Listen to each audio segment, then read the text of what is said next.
तो दोस्तों आप सभी का स्वागत है आपके अपने YouTube channel shadow of regrets में। तो आज हम स्टार्ट करने वाले हैं the great ruler super Yoda season 3। ये स्टोरी है ध्रुवांश की, जो बचपन से ही बहुत बड़ा जीनियस था। उसकी पावर्स अपनी उम्र की लोगों से बहुत ही ज्यादा थी, इसलिए वो छोटे सी उम्र में चेतना पथ पर परीक्षा देने गया था। लेकिन वहाँ एक घटना की वजह से ध्रुवांश को खून की नदियां बहानी पड़ी। इस कारण टीचर्स ने ध्रुवांश को चेतना पथ से निकाल दिया, जिस कारण वो अपने प्यार से भी अलग हो जाता है। तो बिना किसी देरी के हम ये पार्ट करते हैं शुरू। इस कहानी की शुरुआत स्पिरिचुअल लैंड चेतना पथ से हुई थी, जहाँ पर हम देखते हैं ध्रुवांश ने बहुत ही बेरहमी से बहुत से लोगों को मार दिया था। इस कत्लेआम के चलते वहाँ पे मौजूद टीचर्स ध्रुवांश से बहुत नाराज हो गए थे। वो ध्रुवांश पे गुस्सा करते हुए कहते हैं कि ध्रुवांश, तुमने यहाँ के रूल तोड़े और तुमने बहुत से बेगुनाह लोगों का कत्ल भी किया। क्या तुम्हें तुम्हारा जुर्म कबूल है? जिस पर ध्रुवांश गुस्से में कहता है, उस कमीने को मेरे हवाले कर दो। ये सुनकर वो टीचर गुस्से में आते हुए ध्रुवांश पे लाइटनिंग अटैक कर देते हैं, जिससे ध्रुवांश को कोई फर्क नहीं पड़ता। लेकिन यहाँ की सिचुएशन और भी खराब हो जाती है। वो टीचर तो ध्रुवांश को जान से मार देना चाहता था। तभी वहाँ पर दूसरा टीचर आ जाता है और वो फर्स्ट टीचर को रोकते हुए कहता है कि इस सब में ध्रुवांश की कोई गलती नहीं है, इसके पीछे एक बहुत बड़ा कारण है, हम उसे यूं बेवजह जान से नहीं मार सकते। तब वो टीचर फैसला लेते हुए कहते हैं कि तो ठीक है, हम ध्रुवांश को चेतना पथ से निकाल देंगे और इसकी सारी शक्तियां भी छीन लेंगे। ये कहते ही वो न्याय के दर्पण से ध्रुवांश की सारी शक्तियां छीन लेते हैं और उसे चेतना पथ से भी निकालने वाले होते हैं। और तभी हम देखते हैं लैला को, जो भागते हुए ध्रुवांश के पास जा रही थी, लेकिन अब उसके हाथ में कुछ भी नहीं था। तो वो ध्रुवांश से कहती है, ध्रुवांश, मैं 5 ग्रेट एकेडमी में तुम्हारा इंतजार करूंगी, मुझे लेने जरूर आना।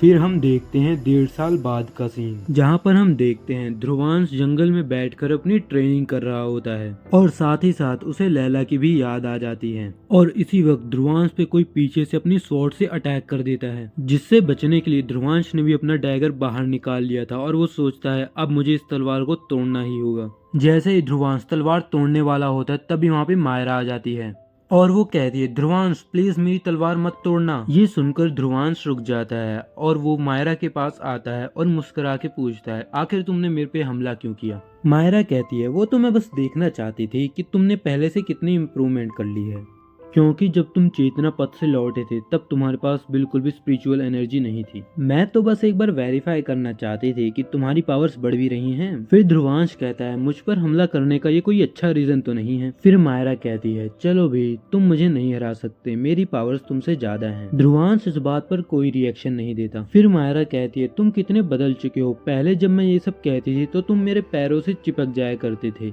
मैं तो अब भी तुम्हारे उस वर्जन को मिस करती हूँ। इसके बाद वो ध्रुवांश से कहती है, जब से तुम चेतना पथ से लौटे हो तो मेरे पिताजी ने कहा है कि मैं तुम्हारा ध्यान रखूं, इसलिए मैं चाहती हूँ कि तुम मेरे साथ चलो, मैं तुम्हें एक स्पेशल जगह लेकर जाना चाहती हूँ। लेकिन तभी उसे याद आता है कि उसने एक बार फिर से चेतना पथ का नाम ले लिया था। फिर वो ध्रुवांश से कहती है, मुझे माफ करना, कहीं तुम्हें इस बात का बुरा तो नहीं लगा? अगर तुम चाहो तो मैं फिर कभी चेतना पथ का नाम नहीं लूंगी और प्लीज मुझे माफ कर दो। जिस पर हम देखते हैं कि ध्रुवांश उस हादसे के बारे में कुछ भी बात नहीं करना चाहता था, इसलिए वो बात को बदलते हुए मायरा से कहता है कि हमें तो शायद कहीं पे जाना था। मायरा भी ये बात सुनकर ध्रुवांश को उत्तरी एकेडमी के पवित्र स्थान पर लेकर जाने लगती है और वो ध्रुवांश से पूछती है, क्या तुम्हें पता है हमारी एकेडमी में कुछ ही समय में टेस्ट होने वाला है, अगर तुमने उसको पास कर लिया तो तुम पृथ्वी श्रेणी से प्रमोट होकर स्वर्गीय श्रेणी में पहुंच जाओगे। वो दोनों ऐसे ही बातें करते हुए आगे बढ़ रहे थे और तभी वो मायरा और ध्रुवांश को एक साथ देख लेते हैं और आपस में बातें करते हुए कहते हैं, ये तो वही लड़का है ना जिसे चेतना पथ से निकाल दिया गया था। मुझे लगता है ये उन लोगों को भी मालूम हो गया था कि ये कितना बड़ा निकम्मा है, इसलिए इसको लात मार के बाहर निकाल दिया। यहाँ पर इसी तरह से वो ध्रुवांश का मजाक उड़ा रहे थे, जो बात मायरा को बिल्कुल भी अच्छी नहीं लगती और वो अपना चाबुक निकाल के बोलती है, अगर तुम लड़ना ही चाहते हो तो आगे बढ़ो, आज मैं तुम्हारे अंजर पंजर ढीले कर ही दूंगी। ये सब सुनकर वो बहुत डर जाते हैं और मायरा से इसके लिए माफी मांगते हैं और दूसरी तरफ ध्रुवांश कहता है, शांत हो जाओ मायरा। फिर हम एकेडमी के हेडमास्टर को देखते हैं, जो कि दोनों टीचर से पूछ रहे थे कि इस बार की तैयारियां कैसी चल रही हैं। कुछ ही दिनों में आप दोनों के स्टूडेंट्स के बीच प्रतियोगिताएं होंगी। तभी मास्टर विनय कहते हैं कि मेरा स्टूडेंट लाबार, वो तो बहुत ही इम्प्रेसिव है उसके स्किल्स देख के आप जरूर इम्प्रेस हो जाओगे और वो सबसे ताकतवर भी है। मुझे तो ऐसा लगता है इस बार की प्रतियोगिता भी वही जीतेगा। दूसरी तरफ हेडमास्टर टीचर पंकज से पूछते हैं, ध्रुवांश तो तुम्हारा स्टूडेंट है, क्या तुम बता सकते हो चेतना पथ से लौटने के बाद उसकी क्या हालत है? जिस पर टीचर पंकज ध्रुवांश की तारीफ करते हुए कहते हैं कि वो तो बहुत ही काबिल है और वो लगातार इम्प्रूवमेंट कर रहा है और वो अगर इसी तरह करता रहा तो वो फ्यूचर में एक दिन हमारी एकेडमी का नाम जरूर रोशन करेगा। ये सुनकर हेडमास्टर बहुत ही खुश हो जाते हैं। फिर हमारा सीन शिफ्ट होके ध्रुवांश और मायरा पे आ जाता है, जिसे लाबारो ने देख लिया था और वो कहता है वो इस लूजर के साथ क्या कर रही है। वहीं पर लाबारो का बड़ा भाई मुराद भी खड़ा था और वो कहता है शायद तुम उस लड़के से नफरत करते हो और ये ठीक भी है, क्योंकि आने वाले कंपटीशन में तुम्हारी फाइट उससे जरूर होगी और तुम्हें वो फाइट जीतनी है जिससे तुम्हारी इज्जत बढ़ेगी और तुम द ग्रेट 5 एकेडमी में एडमिशन भी ले पाओगे। ये सुनकर लाबारो कहता है आप फिक्र मत करो बड़े भाई, यहाँ पे सबसे ताकतवर मैं हूँ, हमारे बैच में मुझसे ताकतवर कोई भी नहीं, यहाँ तक वो ध्रुवांश भी, और उस ध्रुवांश से हारने का सवाल तो पैदा ही नहीं होता, मैं उसे बहुत पीटूंगा।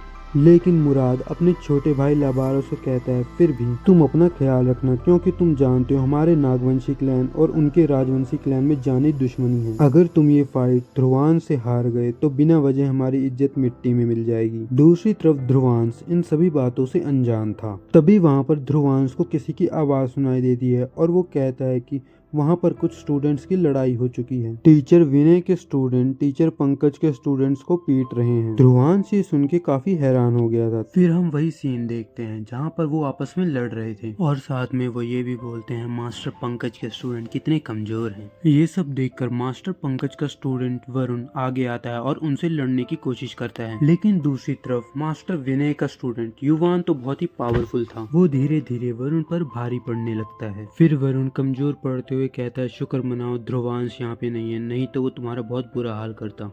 ये सुनकर युवान कहता है कि आखिर तुमने मुझे उस कूड़े के ढेर के साथ कैसे कंपेयर किया। ये कहकर वो गुस्से में आगे बढ़ने लगता है और जम करके तरुण पे बहुत तगड़ा हमला करता है, लेकिन वहाँ ध्रुवांश आके तरुण को बचा लेता है। ध्रुवांश की ये हीरो वाली एंट्री देखकर उसके दोस्त बहुत ही खुश होते हैं और दूसरी तरफ मास्टर विनय के स्टूडेंट्स कहते हैं तुम यहाँ पे आखिर क्या कर रहे हो, क्या तुम्हें अब भी लगता है कि तुम जीनियस हो? चेतना पथ तक पहुँचने के लिए 10 साल लगते हैं और तुम वो मौका पहले ही गवा चुके हो और तुम्हें क्या लगता है हम तुम्हारे जैसे किसी लूजर से हार जाएंगे? ये कहते युवान अपने दोस्तों के साथ ध्रुवांश पे अटैक कर देता है, लेकिन ध्रुवांश बिना अपनी पावर्स का इस्तेमाल किए उन्हें सिंपल ताइजुत्सु से ही हरा देता है। जिस पर युवान यहाँ से भागते हुए कहता है मैं अपने लीडर लाबारो को ये बताऊंगा, वो हम सबसे ताकतवर हैं, तुम उनका मुकाबला कभी नहीं कर सकते और वो हमारा बदला जरूर लेंगे। लेकिन ध्रुवांश उसके सामने आ जाता है और कहता है तुम्हें जाने की इतनी भी जल्दी क्या है, पहले मेरे दोस्तों से माफी तो मांगो। युवान माफी मांगना नहीं चाहता था और वो कहता है आखिर तुमने ये सोच भी कैसे लिया, मैं तुमसे डरता नहीं हूँ। ये कहते ही युवान अपनी पावर्स रिलीज करने लगता है और ध्रुवांश पे एक हमला करता है, लेकिन ध्रुवांश बड़े ही आसानी से उसे अपनी फिस्ट अटैक से रोक लेता है। ये देख कर युवान बहुत ही डर जाता है।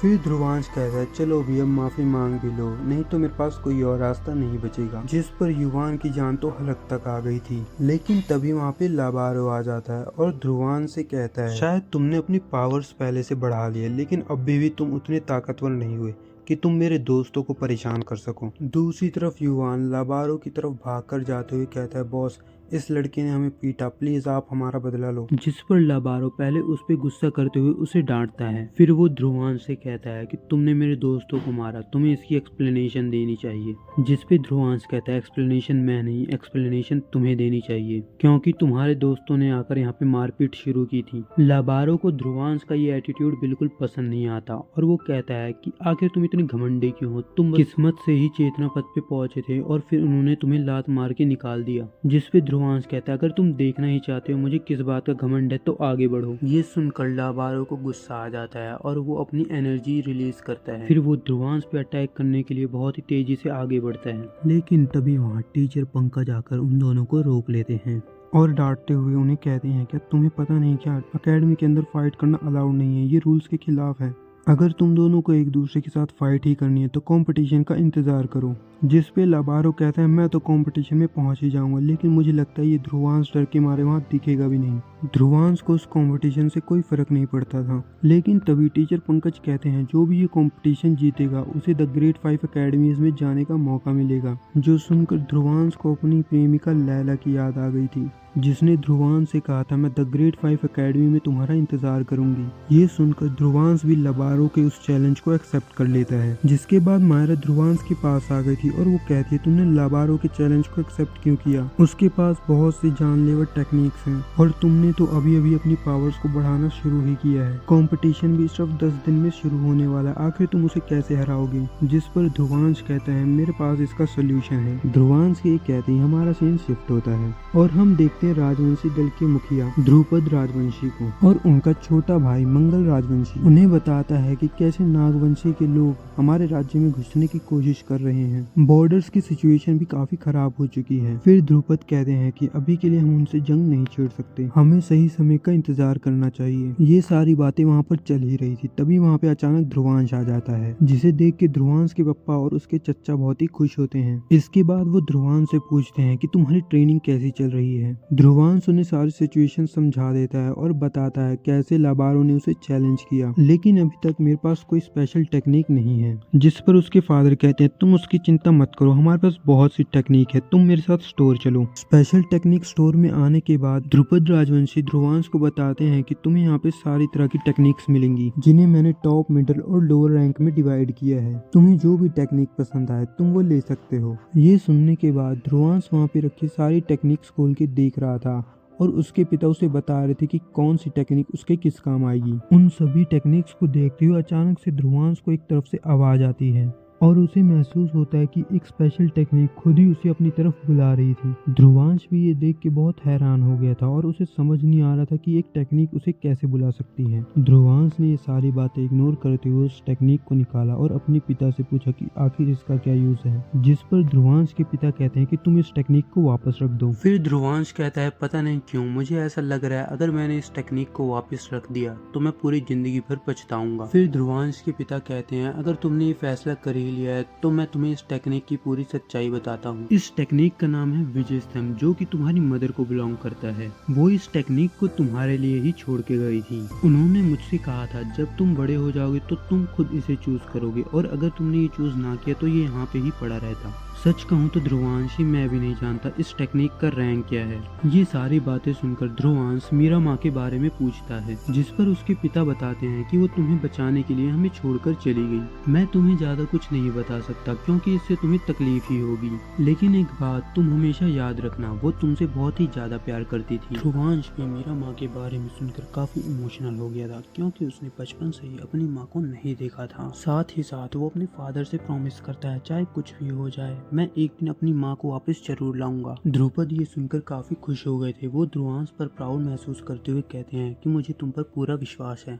और वो ध्रुवांश को बताते हैं कि मीरा माँ की ये टेक्निक बिल्कुल भी मामूली नहीं है। जब तुम इसकी प्रैक्टिस करोगे तो तुम्हें इसकी पावर के बारे में पता लगेगा, लेकिन अभी तुम्हें बहुत ज्यादा मेहनत करनी है। ध्रुवांश भी अपने पिता की सारी बातें सुनकर वो टेक्निक प्रैक्टिस करने चला जाता है, जहाँ उसे महसूस होता है इस टेक्निक की प्रैक्टिस करते हुए विजय स्तंभ के साथ उसकी शक्तियाँ बहुत ही तेजी से बढ़ रही थी। लेकिन ऐसा करते हुए ध्रुवांश को काफी ज्यादा तकलीफ भी हो रही थी, जिसे बर्दाश्त करते हुए ध्रुवांश कहता है चाहे कुछ भी हो जाए मैं हार नहीं मान सकता। मैंने लैला और अपने पिता से वादा किया है जिसे मैं हर हाल में पूरा करूंगा। ये कहकर वो तकलीफ बर्दाश्त करते हुए सारी एनर्जी एब्सॉर्ब करने लगता है। दूसरी तरफ हम जंगल में लाबारो को देखते हैं जो कि कंपटीशन के लिए तैयार हो रहा था, जहाँ पर आकर उसका बड़ा भाई मुराद उसको एक आत्मानाशक गोली देता है और वो कहता है चाहे जो भी हो जाए तुम ध्रुवांश से नहीं हार सकते। आत्मानाशक गोली एक बहुत ही खतरनाक गोली है जिससे हम दुश्मन की आत्मा को हमेशा के लिए खत्म कर सकते हैं, लेकिन ये रूल्स के बिल्कुल खिलाफ है। लाबारो ने किसी बुरी सिचुएशन के लिए इसको अपने पास ही रख लिया था। इसके बाद दोबारा से सीन शिफ्ट होके हमारा ध्रुवांश पे आ जाता है, जहाँ काफी देर प्रैक्टिस करने के बाद ध्रुवांश खड़ा होकर कहता है मैं महसूस कर पा रहा हूँ कि मेरी फिजिकल एनर्जी के साथ साथ मेरी सोल एनर्जी भी काफी बढ़ चुकी है। मेरी मदर की ये टेक्निक तो बहुत शानदार है। फिर हम देखते हैं वहाँ पे ध्रुवांश के पिता और उसके चाचा आ जाते हैं। वो ध्रुवांश से कहते हैं कि कल तुम्हारा कंपटीशन है, उम्मीद है तुम तैयार हो। ध्रुवांश कॉन्फिडेंस के साथ कहता है हाँ, मैं उसके लिए पूरी तरह से तैयार हूँ। ये सुनकर ध्रुवांश के पिता कहते हैं तो क्यों ना हम दोनों के बीच एक फाइट हो जाए। जिस पर ध्रुवांश घबराते हुए कहता है ना बाबा ना, मैं मरना थोड़ा चाहता हूँ। आपकी और मेरी शक्तियों में जमीन आसमान का डिफरेंस है, और वैसे भी मुझे बिना वजह कोई मार खाने का शौक थोड़ी है। जिस पे ध्रुवांश के पिता मुस्कुराते हुए कहते हैं ठीक है, फिर मैं तुमसे फाइट नहीं करूंगा, बल्कि मेरी ड्रैगन फ्लेम ईगल तुमसे फाइट करेगी। फिर वो इस ईगल की पावर्स को भी कम कर देते हैं और ध्रुवांश से कहते हैं अगर तुमने इस ईगल के 3 अटैक को भी ब्लॉक कर दिया तो मुझे पूरा यकीन है कल तुम लवारो को जरूर हरा दोगे। ध्रुवांश अपने पिता की ये बातें सुनकर इस फाइट के लिए एग्री हो गया था। फिर हम देखते हैं वो फ्लेम ईगल ध्रुवांश पे अपना पहला अटैक करने के लिए आगे बढ़ती है, जहां हम देखते हैं उस ईगल की रफ्तार बहुत तेज थी, लेकिन ध्रुवांश जंप करके उसे डॉज कर लेता है। जबकि दूसरे अटैक में हम देखते हैं उस ईगल ने फायर बॉल से हमला कर दिया था, जिसे ध्रुवांश रोकने की कोशिश करता है, पर उसके सामने उसकी पावर्स फीकी पड़ जाती हैं। ये देख के ध्रुवांश उस फ्लेम ईगल से काफी ज्यादा इम्प्रेस हो गया था। वो अपने मन में कहता है इसकी पावर्स इतनी ज्यादा खतरनाक है, वो भी जब इसकी पावर्स को मेरे पिता ने लिमिटेड कर दिया है। अगर ये अपने फुल पोटेंशियल से फाइट करे तो शायद मैं जान से भी मारा जाऊं। फिर हम देखते हैं वो ईगल अपना एक लास्ट अटैक करती है, जिसे रोकने के लिए ध्रुवांश एक शील्ड क्रिएट कर लेता है, लेकिन तभी ध्रुवांश के पिता उस ईगल की पावर्स को थोड़ा बढ़ा देते हैं, जो देख के उसके चाचा कहते हैं अगर तुम यही सब करते रहे तो ध्रुवांश मारा जाएगा। फिर उसके पिता जवाब देते हुए कहते हैं नहीं, मुझे यकीन है वो इसका हल भी जरूर ढूंढ लेगा। दूसरी तरफ ध्रुवांश पूरी ताकत लगाकर उस अटैक को रोकने की कोशिश कर रहा था, लेकिन उसकी गर्मी के कारण ध्रुवांश का हाथ जलने लगा था और वो कहता है अगर इसी तरह चलता रहा तो ज्यादा देर तक मैं इसे रोक नहीं पाऊंगा। लेकिन तभी विजय स्तंभ अपने आप एक्टिवेट हो जाता है और वो उस अटैक की पावर सारी एब्जॉर्ब करने लगता है। ये सब देख के ध्रुवांश पहले तो बहुत हैरान होता है, लेकिन फिर वो समझ जाता है कि ये सब विजय स्तंभ कर रहा है। विजय स्तंभ इसकी पावर्स को एब्जॉर्ब कर रहा है, जिससे मैं बाद में अपनी पावर्स को बढ़ा सकता हूँ। ये सोच के ध्रुवांश ने उस अटैक में अपनी पूरी पावर लगा दी थी और फिर वो फाइनली उस अटैक को भी ब्लॉक कर देता है। उसके बाद हम देखते हैं वो वापस से अपनी जगह पर बैठकर प्रैक्टिस करने लगता है, जहां पर वो विजय स्तंभ के द्वारा एब्जॉर्ब की हुई फ्लेम ईगल की पावर्स की हेल्प से अपनी पावर्स को बढ़ाने लगता है। इसके बाद हमारा सीन शिफ्ट होके अगले दिन स्कूल के फाइटिंग अरीना में आ जाता है, जहां पर बहुत से स्टूडेंट्स ध्रुवांश और लाबारो की फाइट देखने के लिए पहुंचे हुए थे, लेकिन ध्रुवांश अभी तक यहाँ नहीं आया था, जो देखकर लाबारो उसका मजाक बनाना शुरू कर देता है। वो कहता है मुझे तो पूरा यकीन था वो डरपोक यहाँ नहीं आएगा। ये सब सुनकर मायरा को बहुत ज्यादा गुस्सा आ रहा था, लेकिन वो भी कुछ नहीं कर सकती थी। सच में ध्रुवांश यहाँ नहीं आया, जो बात उसे भी परेशान कर रही थी। तभी वहाँ पर हेडमास्टर, टीचर विनय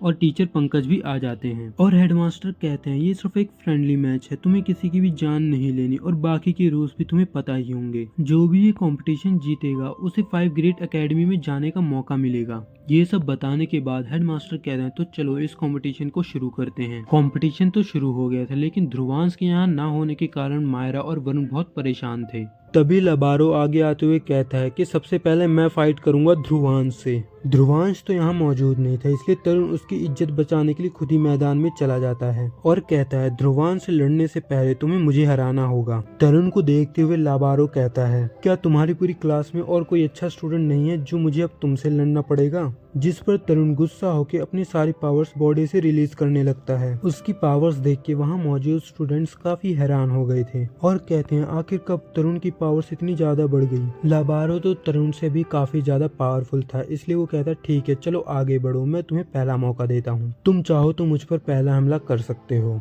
जिस पर तरुण आगे बढ़ते हुए लाबारो पे हमला करने की कोशिश करता है, लेकिन लाबारो बड़ी आसानी से उन सारे अटैक को डॉज करते हुए उसी पर अटैक कर देता है। तरुण नीचे गिरने के बाद भी हार नहीं मानता। वो खड़ा होकर कहता है कि मैंने अपनी पूरी कोशिश की और मैं अब भी अपनी हार नहीं मानूंगा। जो कहते ही तरुण लाबारो पे अटैक करने के लिए आगे बढ़ता है और इस बार तरुण लाबारो को बराबर की टक्कर देता है, जो देखकर आसपास के लोग भी काफी इम्प्रेस हो गए थे। दूसरी तरफ लाबारो को गुस्सा आ जाता है और वो कहता है बस बहुत हुआ, जिसके बाद वो तरुण को बहुत ही बेरहमी से पीटना शुरू कर देता है। ये देख के लाबारो के साथी तो बहुत ज्यादा खुश हो रहे थे। दूसरी तरफ तरुण इतनी ज्यादा मार खाने के बाद भी हार नहीं मान रहा था। वो अपने मन में कहता है जब तक ध्रुवांश नहीं आ जाता मैं हार नहीं मान सकता। लाबारो भी तरुण पे कोई रहम नहीं दिखाता और वो उसे बहुत बेरहमी से पीट रहा था। साथ ही साथ वो उससे कहता है चलो भी अब हार मान जाओ। जो सुनकर तरुण जवाब देता है नहीं, कभी नहीं। ये सुनकर लाबारो की और भी ज्यादा सटक जाती है। तरुण की ये हालत देख के मायरा कहती है बस भी करो, हार मान भी जाओ। तरुण उसकी बातें सुनकर भी हार नहीं मानता। ये सब देख के तो सब लोग बहुत हैरान थे और उन्हें समझ नहीं आता कि ये तरुण ये सब क्यों कर रहा है। दूसरी तरफ लाबारो गुस्से में आगे बढ़ते हुए कहता है ठीक है, अगर तुम हार नहीं मानना चाहते तो तुम यहीं पे मरोगे।